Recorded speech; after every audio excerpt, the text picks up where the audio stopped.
ఎడారిలో సెలయేర్లు మే 26వ తేదీ. బావి ఉబుకుము దాని కీర్తించుడి. సంఖ్యాకాండము 21వ అధ్యాయము 17వ వచనం. ఇది చాలా వింతైన పాట. ఇది వింతైన బావి. ఇశ్రాయేలీయులు ఎడారి దారుల్లో నడిచి వస్తున్నారు. కనుచూపు మేరలో నీళ్లు లేవు. దాహంతో నోరెండిపోతుంది. అప్పుడు దేవుడు మోషేతో ఇలా చెప్పాడు, ప్రజలను సమకూర్చు, నేను వాళ్ళకి నీళ్ళిస్తాను. ఇసుక తిన్నెల మీద చుట్టూ నిలబడ్డారు జనమంతా. తమ కర్రలతో మలమల మాడిపోతున్న ఇసుకలో లోతుగా తవ్వారు. తవ్వుతూ పాట పాడారు. బావి ఉబుకుము దానిని కీర్తించుడి. చూస్తుండగానే బుడబుడమని శబ్దంతో నీళ్లు పైకి ఉబికి ఆ గుంటను నింపి పొర్లి పారాయి. వాళ్ళు ఎడారిలో నేలను తవ్వారు. అలా త్రవ్వుతూ భూగర్భంలో పరుగులెడుతున్న ప్రవాహం వరకు వెళ్లారు. ఎంతో కాలంగా కంటికి కనిపించని ప్రవాహాలను చేరుకున్నారు. ఇది ఎంత మనోహరమైన దృశ్యం! ఆశీర్వాదపు ఊటలు మన జీవితపు ఎడారుల్లో మన కంటికి కనిపించకుండా ఎక్కడో లోతున ప్రవహిస్తూ ఉంటాయట.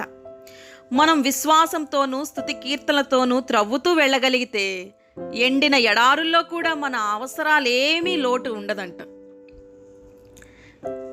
ఈ ఊటలోని నీళ్లను వాళ్ళు ఎలా బయటికి తీస్తారు? స్తుతి పాటల ద్వారా తమ విశ్వాస గీతాలు ఆ ఇసుకపై పాడారు. వాగ్దానాలనే దుడ్డుకర్రలతో ఆ బావిని త్రవ్వారు. మన స్తుతికి ఎడారుల్లోని ఊటల్ని తెరిచే శక్తి ఉంది.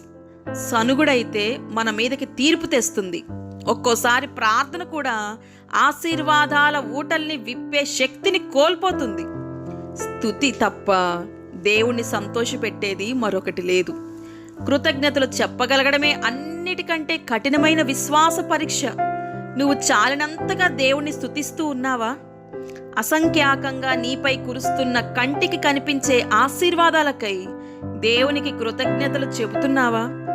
శ్రమలలాగా కనిపిస్తూ వాస్తవానికి ఆశీర్వాదాలైన వాటికై దేవునికి కృతజ్ఞతాస్తుతులు చెల్లించే విశ్వాసం నీకుందా? నీకింకా అనుగ్రహించబడని దీవెనల కోసం ముందుగానే స్తుతించడం నేర్చుకున్నావా?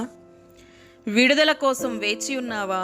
నా హృదయమా, ఎంతో కాలంగా నీ విడుదల నీ స్తుతి పాటల్లోనే వేచి ఉంది తెలుసా నీకు? నిట్టూర్పుకు విడుదల ఎంతో దూరం లేదు. కట్టిన నీ కాళ్ల గొలుసులు ఇట్టే విడిపోతాయి.